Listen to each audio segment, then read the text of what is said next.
As you know, in the annual report from the Financial Stability Oversight Council, among the risks outlined is cryptocurrency. Could you talk about those risks now?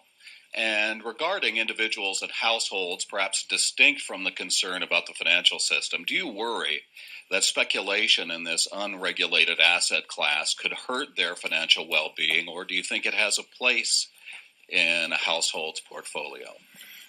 So our role with Bitcoin really is to look at, with crypto, really is to look at the banks, and we think it's, banks are perfectly able to serve crypto customers as long as they understand and can manage the risks, and it's safe and sound. A good number of our banks, right, that we regulate and supervise, do that. The threshold has been a little higher for banks engaging in crypto activities.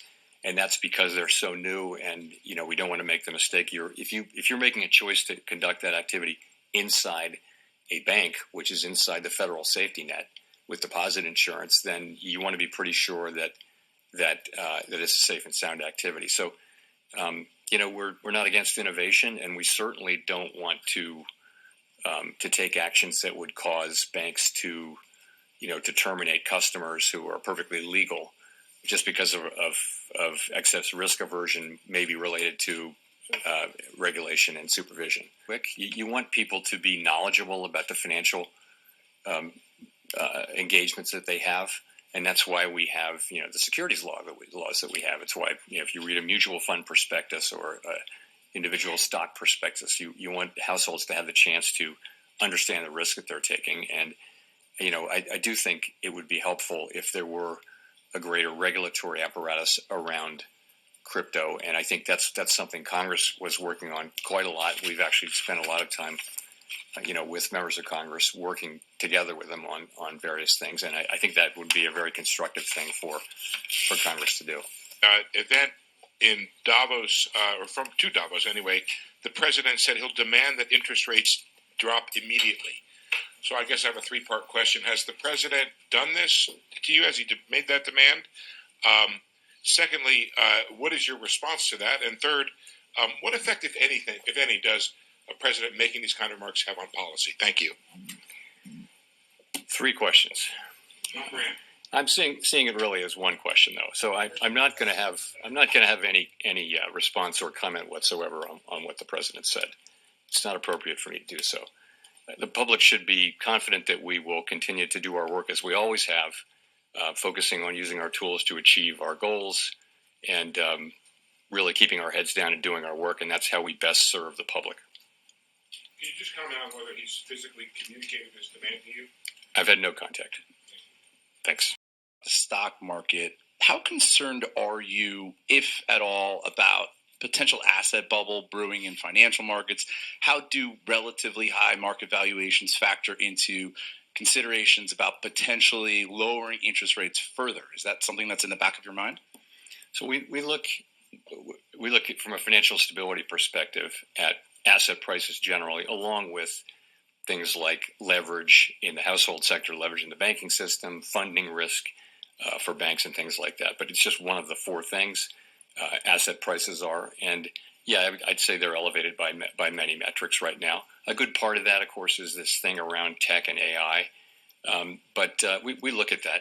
But we look at how resilient the households and businesses and the financial sector are to those things. So we look at that mainly from a financial stability perspective, and we think that there's a lot of resilience out there. Banks have high capital, and households are actually overall, not all households, but in the aggregate, households are in pretty good shape financially these days.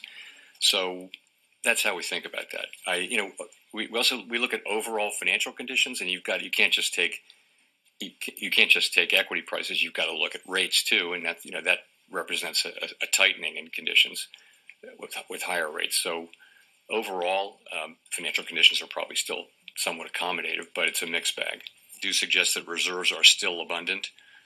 Reserves remain roughly as high as they were when runoff began, and the federal funds rate has been very steady within the target range. We track a bunch of metrics, and they do tend to point to reserves being abundant. We do intend to reduce the size of our balance sheet to a level that's consistent with implementing monetary policy efficiently and effectively in our ample reserves regime. We're closely monitoring a range of indicators to assess conditions, and that should provide signals whether reserves are approaching a level that could be judged as, quote, somewhat above ample. I don't have anything to say to you about particular dates. It's just that's the process, and what we see is that rates do appear to be abundant. As always, we stand ready to take appropriate action to support the smooth transition of monetary policy, including to adjust the details of our approach for reducing the size of the balance sheet in light of economic and financial developments. On AI, it's a big event in the stock market and in particular parts of the stock market. I mean, what really matters for us is macro developments, and that means substantial changes in financial conditions that are persistent for a period of time. So I wouldn't put that label on these events, although, of course, we're all watching it with interest. Discussed earlier, one is that there's a low hiring rate. And so that if there were to be a spike in layoffs, if companies were to start to reduce headcount, you would see unemployment go up pretty quickly because the hiring rate is quite low. So that's one thing we look at. I think it's worth pointing out that for lower income households, they're under significant pressure. And in the aggregate, the numbers are good, but we know that people at the lower end of the income spectrum are struggling with costs. And really, it's high inflation for the basics of life. It's not so much the inflation now, it's the price level, because inflation has raised prices. Inflation is now much closer to target, but people are really feeling that. But, overall, this is a good labor market. You're at 4.1% unemployment. That's just a really good level, and you've been solidly there now for 6-7 months. And job creation is pretty close to a level that will hold the unemployment rate there, given that there'll be much slower population growth. One more question. Some of the uncertainty around immigration policy is, in your assessment, is that making it harder for businesses and the Fed to plan going forward? We hear anecdotal reports, but I don't see. There's nothing in the data yet on that. But you hear that kind of thing about construction, for example, and businesses that are dependent on immigrant labor are saying that it's suddenly gotten harder to get people. But I know you don't see that in the aggregate data yet. But yes, you hear it anecdotally. Evan Reiser with Market News International. Chair Powell, is a March cut still on the table? And then additionally, are you looking to see better than expected data on inflation to cut? Or are you looking for inflation data that roughly aligns with current forecasts? So, as I mentioned, the economy's strong, the labor market's solid, downside risks to the labor market appear to have abated, and we think disinflation continues on a slow and sometimes bumpy path. That tells me, and the other members of the committee, the broad sense of the committee actually, is that we don't need to be in a hurry to adjust our policy stance. Your second question was? Whether or not you need to see better than expected inflation data or just inflation data that roughly aligns with your current forecasts. It's one of those things we'll know it when we see it, but more the expectation is that we will make continued progress. And, that's what we want. We'll know it when we see it. It's going to have to be something that isn't just idiosyncratic. You're going to want to see, continued progress with housing services inflation. You're going to want to see inflation behaving in a way that builds confidence that we are really making progress. That's what it's going to be. And, is that better than our expectations? We expect to see that. It's just a question of when. We want to see, further progress on inflation. And, the story's there. We're just going to have to see the data. At the end of the day, it comes down to 12-month inflation because that takes out the seasonality issues that may exist. And, we're just going to need to see that. We think we see the pathway for that to happen. One example, a key example, is that you now do see owner's equivalent rent and housing services, the way it's calculated for PCE. You see that coming down pretty steadily now, and that's the place where most of the remaining gap is. In addition, a big part of the overrun, as you will know, was from non-market services, which don't tend to send much signal. So you can look through all that and think, okay, that then we seem to be set up for further progress. But being seemed to set up for it is one thing, having it is another. So we're going to want to see further progress on inflation. Remember, we're not, we're under 2%, but our goal is 2%, and we do mean to get back sustainably to 2%. And in terms of the labor market, I mean, how is that broadly? You said a broad set of indicators show that it's in pretty solid place. Was there broad agreement on that? There's been a few underlying indicators that are showing perhaps some weakness, a low hiring rate, workers reporting that it's increasingly difficult to find a job. Is that of concern to the committee? So you're right. I mean, we look at, of course, a very broad range. So it starts with unemployment, with the unemployment rate, employment participation, wages, job quits, are people quitting, that kind of thing, the ratio of vacancies to unemployed. We look at all those things, and you put your finger though on it's a low hiring environment. So if you have a job, it's all good. But if you have to find a job, the job finding rate, the hiring rates have come down, and that's more typical of let's say that the unemployment, that the labor market is at a sustainable level. It's not overheated anymore. We don't think we need it to cool off anymore. We do watch it extremely carefully. It's one of our 2 goal variables. But I'd say we watch those things quite carefully. But nonetheless, overall, look at the aggregate data in the labor market. The labor market does seem to be pretty stable and broadly in balance when you've got an unemployment rate that has been pretty stable now for a full half a year. With Fox Business. On employment, now you said there's a broad range of possibilities, but last September you said, quote, "We understand that there's been quite an influx across the borders, and that has actually been one of the things that's allowed unemployment rate to rise." Now that the flow of the border has slowed and we're seeing deportations, how do you expect the unemployment rate to react? So what's happening is that the flows across the border have decreased very significantly, and there's every reason to expect that to continue. But job creation has come down a bit too. So, if those 2 things come down together, that sort of can be a reason for the unemployment rate to stabilize. In other words, the break-even rate, as population growth slows, the break-even rate that you need in new jobs to make jobs for workers declines as well.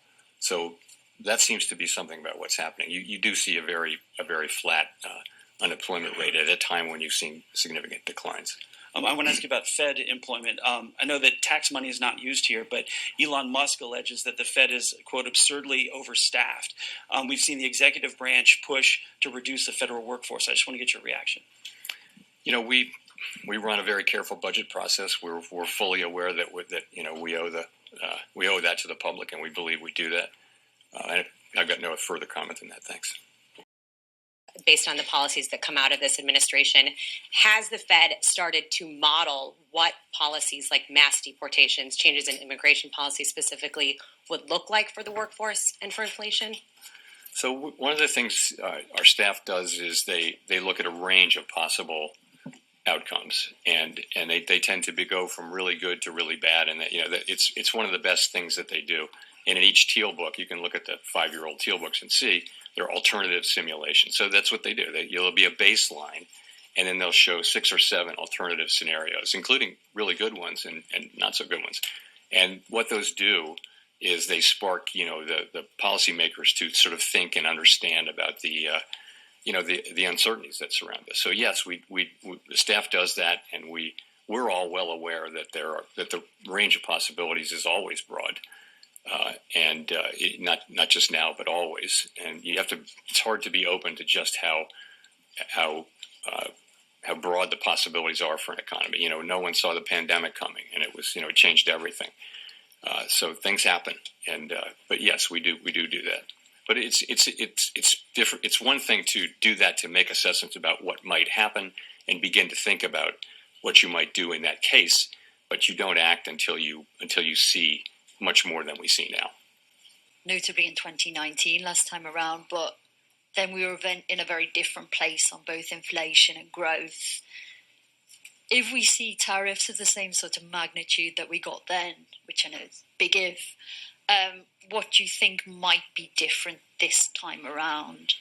And secondly, Tiff Macklem said there was no doubt that the threat of tariffs was a big driver of the cut by the Bank of Canada today. What sort of information would the Fed need to see on tariffs before it was willing to take such a preemptive move? Thank you. Sorry, what sort of information would you need to see on tariffs? Would you need to see a strategy, actual implementation, actual movement of inflation expectations before you're actually willing to change the path of monetary policy on the basis of it?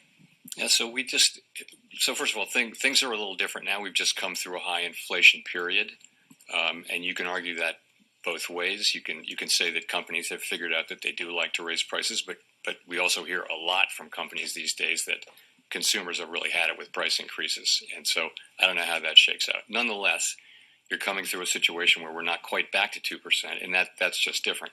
In addition, the kind of footprint of trade has changed a lot as trade is now spread around.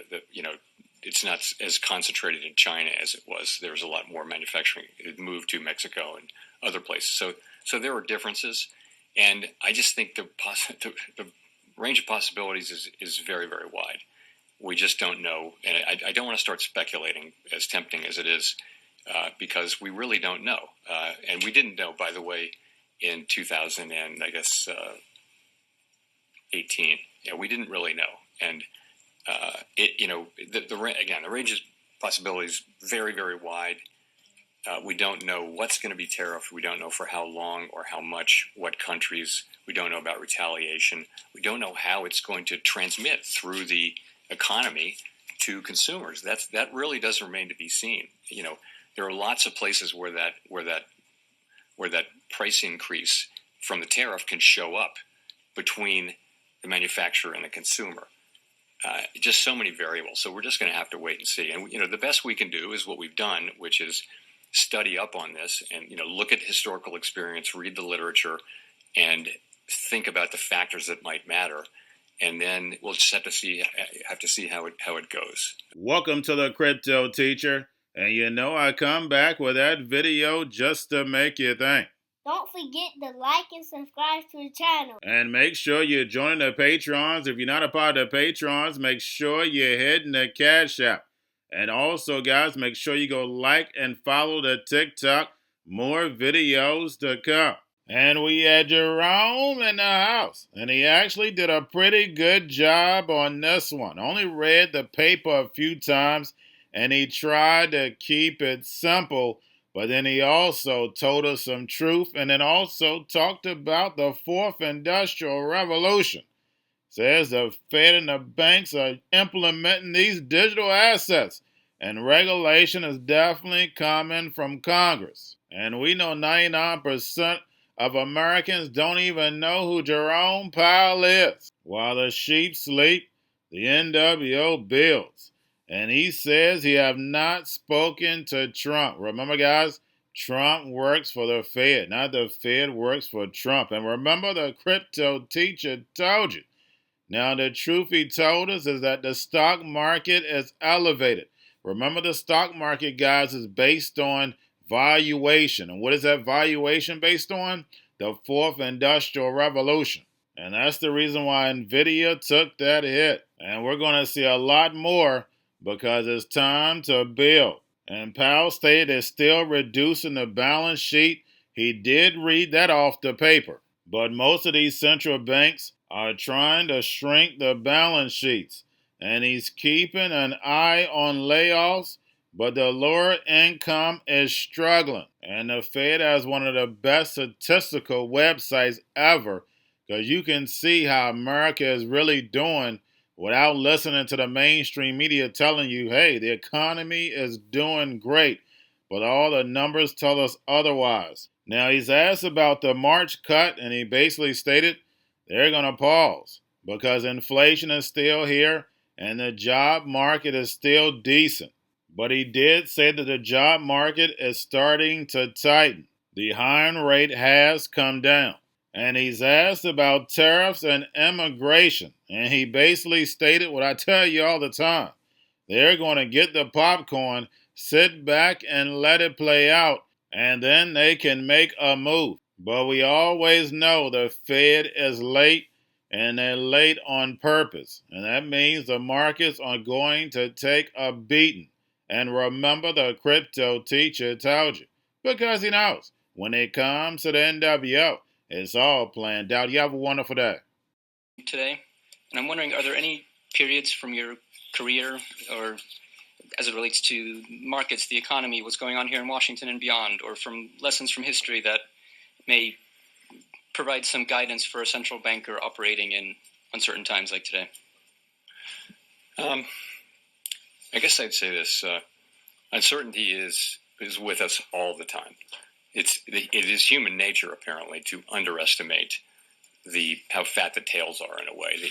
The possibility, we think of things in a normal distribution, and in the economy, it's not a normal distribution. The tails are very fat, meaning things can happen way out of your expectations. It's never not that way.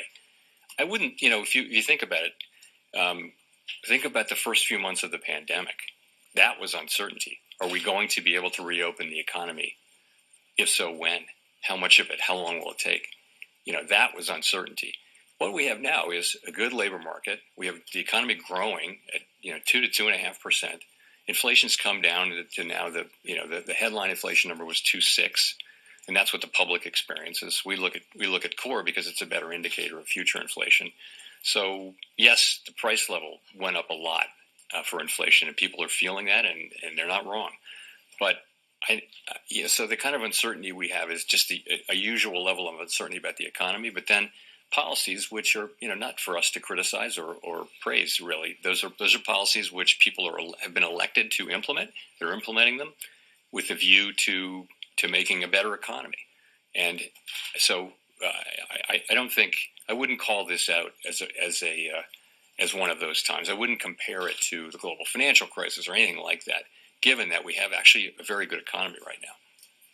Thank you very much. In 2021 at a central bank conference, you said, quote, throughout my career in both public and private sectors, I've seen that the best and most successful organizations are often the ones that have a strong and persistent commitment to diversity and inclusion. These organizations consistently attract the best talent by investing in and retaining a world-class workforce. First question is, do you still believe that? And if so, how do you intend to put that belief into practice while remaining consistent